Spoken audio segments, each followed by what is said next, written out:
Welcome to Pick Up and Deliver, the podcast where I pick up my audio recorder as I step off the train and deliver an episode to you while I walk home. I'm Brendan Riley.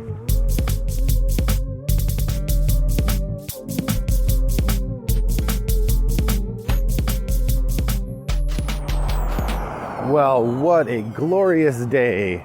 I am recording on my way home from work.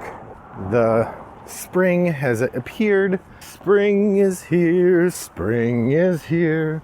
Life is Skittles and life is beer. There's no better time of the year than the spring. I say, don't you? Yes, I do. I don't know the words. That's a great song by Tom Lehrer. I bet if I sing any more of that, I'll have to license it. So that's all you get. Yeah, sunny day. It's probably 65 or 70 degrees, maybe more, maybe warmer than 70.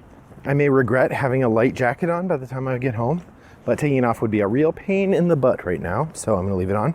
But I am here. I've got my recorder ready. It's a beautiful day, so it's time for a podcast. And you know what kind of podcast it is. It's been a couple episodes since I did one, so you must know it's coming. That's right, it's Shooting from the Hip, Triple Shot.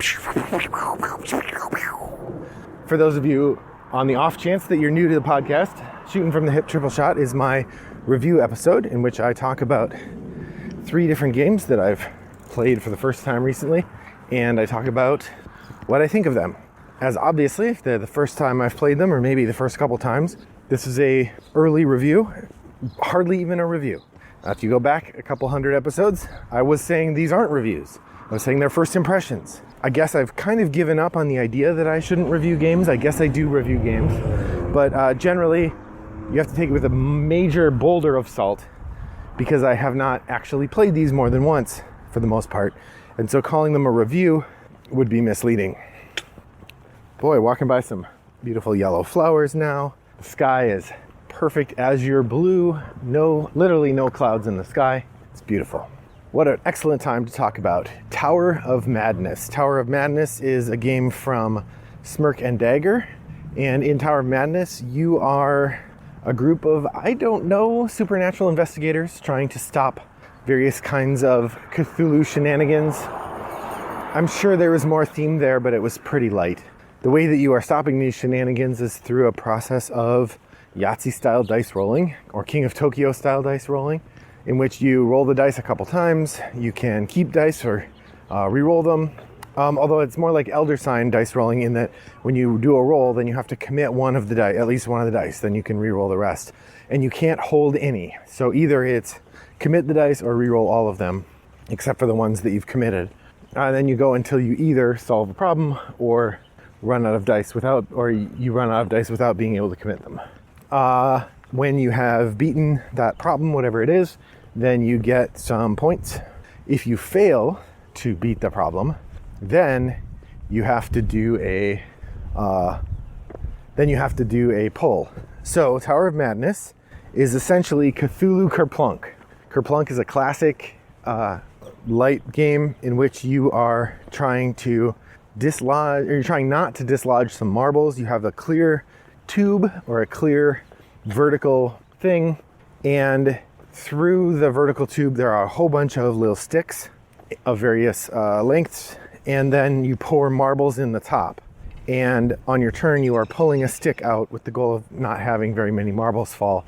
The whole thing is, I think that you lose points for how many marbles you make fall. It's basically the game. I haven't played it, but having watched it, particularly in a very funny scene in the movie The Man Who Knew Too Little with Bill Murray, I find myself thinking that the fun of the game is in studying the tube and picking which stick you're going to pull. And I say that because what's missing from the tower in Tower of Madness is whatever fun is in Kerplunk. In Tower of Madness, when you do badly on your dice rolls, then you have to pull one of the sticks from the tower. And I will say the tower component is pretty nice. It is a square tower with graphics on it that make it look like a clock tower. And there are little holes all the way through, and you stick these sticks through the holes. And the sticks are, on 3/4 of them, they're long plastic sticks. And then the fourth part is a plastic tentacle model. So when you get the whole thing assembled, it's got this delightful aspect of a tower with all these tentacles coming out, which is the art on the box. And the idea is, that you are as you're pulling these tentacles out, then you might lose marbles. And if you're the one who, and for every marble you lose, this is one of the nice things, or one of the things that makes it a little more unique. The color of marble that you get determines the kind of bonus that you get until you get one of the bad ones, and then the bad ones hurt you. And then there are 3 sort of clock marbles. Once all 3 clock marbles come out, the game is over. So it isn't inherently bad to get marbles when you're pulling the thing, but some of the marbles are actually inherently bad. So it's a kind of mix. But like I said, I think the fun thing about Kerplunk is pulling the sticks out in a way that tries to minimize how many marbles are going to drop. Well, in Tower of Madness, because the tower is opaque, you don't really get any sense at all of how many marbles you're risking until you're pulling on a stick. And once you start pulling on a stick, you have to finish pulling that stick out. You don't really get a choice. So when you go to pull the stick, if it pulls tightly or slowly, then you know, oh man, there's a bunch of marbles leaning on this stick and I might make some fall. Alternately, some of the times you'll go to pull a stick and it just moves real smooth. It means there's no marbles on it and you can pull it out with impunity. And that's basically the experience I had, that it was totally random. Although generally if you're pulling things out toward the bottom, it's easier to pull them out without dropping marbles. If you're pulling them out near the top, you're going to shift marbles downward, which is maybe good. It makes the bottom ones harder to pull. But yeah, generally in Tower of Madness, I didn't find the pulling part very interesting. And given that the niftiest, snazziest thing on the table was the pulling part, then it's just sort of like, well, then this is just Elder Sign with a slightly different complications. And I already have Elder Sign. So this was not a winner for me, Tower of Madness. I mean, I can't say you shouldn't play it. We had a good time. My son and his friend and I played twice, actually. When we finished the first one, I said, you guys want to play again? Because it seemed like they didn't have fun. So when I said, you guys want to play again, I was sort of thinking they'd say, nah, that's okay. But then they said, sure. So then we played a second game. And my impressions of the first game were reinforced. So not a winner for me, Tower of Madness from Smirk and Dagger Games. The second game I want to talk about is Creature Comforts. Now, this is one I just played 2 nights ago. It is from the Kids Board Tables. I think Kids Board Game Tables. The Kids Board Game Table is the company. And this is a medium weight worker placement game with a couple neat mechanisms. It's dice worker placement, kind of. Well, all right, so here's how it works. You have a bunch of workers.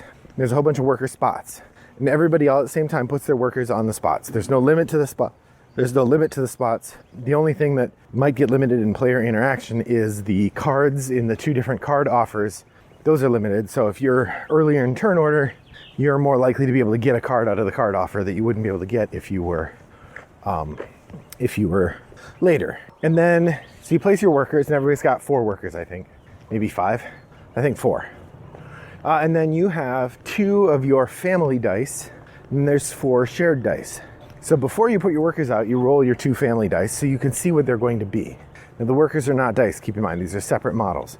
And then after everyone has placed their workers out, whoever the first player is, they roll 4 community dice, and then they're going to use the 6 dice, the 4 community dice plus their 2 personal dice, to populate the worker spaces to activate the worker spaces where they had their workers. So you get this interesting, weird mix of things where sometimes you will be able to activate all 4 workers, sometimes you won't, depending where you put them and which kind of dice you were counting on.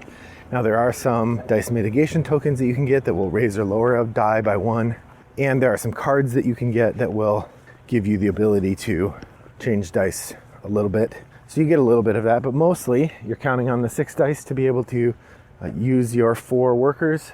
And some of the spots actually take 2 or even 3 dice. So you have to kind of think carefully about where you're going to put your workers and how many of them you're going to activate. But so the first player uses all 6 dice, their own family, the 2 family dice and the 4 public dice. And then they return the public dice and give them to the next player, who then spends their 2 family dice and the same 4 public dice, and then so on around the table. And generally the worker spaces are things like getting resources and collecting different cards that you can then later spend resources to play in front of you, and then those cards get you points. There's also buildings, and the buildings usually get you some points, but also special powers. And the cards all have set icons on them, and some of them have bonus points for getting other cards of a similar type or specific cards. Like I had the soup card and I had the bread card. And if you got the bread card along with the soup card, then both the bread and the soup card were worth 2 extra points. Yeah, you do that for, I think, 6 rounds in a 3-player game, which is what we played. And then tally up your points and see who the winner is. The production design on this is really nice. The little meeples have silk screening on them. The cards are very nice. The tokens are nice. We were not playing in a fancy version, so all the tokens were just regular cardboard cutouts. I think one of the levels of the Kickstarter had like wooden tokens for everything, but this was fine. I mean, I thought the game was functional and it worked fine. That said, it was fine. The dice worker placement mechanism was novel enough, but I didn't generally feel too stressed about not being able to activate workers. If you were careful and you counted on, getting to activate 3 of your 4 in a given turn, you generally could do okay. I mean, it was nice to get all 4 when you got it, but if you didn't, you still get one of those plus minus tokens, so it wasn't a total wash. So yeah, I think it's the kind of game that I certainly would enjoy playing if someone got it out, but I don't know that it did much for me to elevate it beyond the same stature that a lot of sort of light to medium weight economic games have. We have Raccoon Tycoon at my house. I think that one is equally pleasant. The art is equally nice. That one's got the railroad stock element to it, but might as well be the same game or pretty close. This game certainly does not have the crunch or the breadth that Everdell does. For instance, I could see this game getting compared with Everdell a few times because there's cards and there's cute little anthropomorphic animals doing stuff. It was fine. I don't think I'd turn it down if somebody was saying, hey, we're getting a game of Creature Comfort going. You want to play? I'd probably say sure, but I'm not going to probably seek it out or suggest it myself. So it was fine. I hope I'm not turning cranky. It feels like a lot of games lately I've said, they're fine. Merchants of Dark Road that I was really excited about, I don't think I was all that enthusiastic when it came out. So yeah, I don't know. I hope I'm not turning into a snob, but that was Creature Comforts. Finally, the third game I want to talk about maybe proves that I'm not turning into a snob, or maybe it does prove that I am turning into a snob, because I loved this game. This was Perseverance, the Castaway Chronicles, Episode 1. I've talked about this game a number of times. I'm not going to spend a ton of time on the plot right now, but basically you are survivors of a shipwreck trying to set up a civilization on a magical remote island where dinosaurs are the danger. So this is actually another dice worker placement game, sort of. There's a dice pool and you draft a die and put it on a spot and then do the action that the spot says. You have a number of soldiers as well as a bunch of different resources. There's like building materials, there's food, and then there's conversations or stories is one of the resources, because the idea is that you are a leader and you're trying to build up a following. And so having lots of stories means that people hear about the stuff you've done and then they join your group. This is one of those big, complex, beefy games full of components and weird stuff all over the board that make Mind Clash the premier company for this kind of nonsense. I really like the theme. It's silly, but worked well into the mechanisms. There's all this stuff about if the dinosaurs overrun the space, then the people who have stuff in the space that it gets run over lose things. But also if they run over a space on your turn, then you're blamed because you're the one who made them, made the noise and attracted them or something. So there's some benefit to thinking about how to avoid having them overrun a space when you're in charge of it. But of course, if all the dinosaurs get killed by the soldiers who are defending a space, then you don't get in trouble. There's a lot going on. Like I said, it is a dice drafting game, so the basic mechanism is a pool of dice. On your turn, you're going to take one of the dice and you're going to use it to activate one of the many action spots. Some of the action spots have an icon on them, so that if you match the icon, you have to use that spot. Otherwise, if you don't match the icon, you can use one of the blank spots, or you can spend a resource to change the die so it matches the icon spot. We played on the base game without special powers, so our leaders were not differentiated from one another. They all had the same power. Whereas if you play the advanced way, then your leaders will each have their own power. Having only played it once, it's really hard for me to say where this game will land in my judgment of other Mind Clash games. Right now, I guess if I had to put them all in order, I would put this fourth, but I really like all the Mind Clash games, so it's hard to say like, oh, I don't know. And part of the thing is this game has 2 sections, right? There's a episode 1 and episode 2, Episode 2 is a mostly similar game with slightly different mechanisms, and the idea is you can play them as separate games, but ultimately they have this campaign mode, the Chronicle mode, where after you play the first game, then you do a little bit of jiggery-pokery, and then you can play the second game with the stuff that you earn in the first game, which I think is a pretty neat idea. All in all, Perseverance Mine, Castaway Chronicles is an excellent game that I'm really looking forward to playing more of.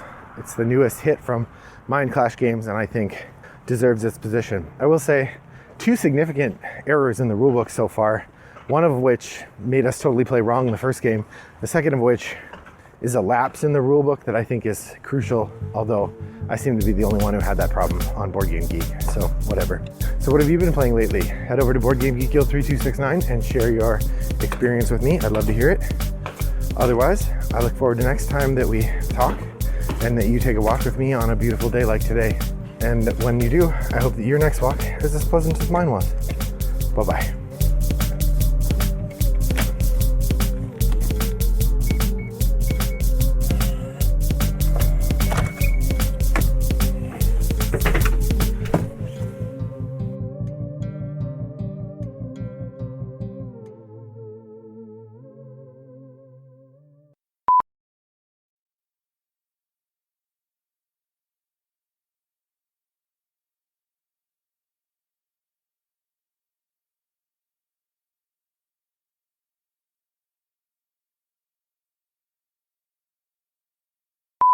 Brought to you by Rattlebox Games.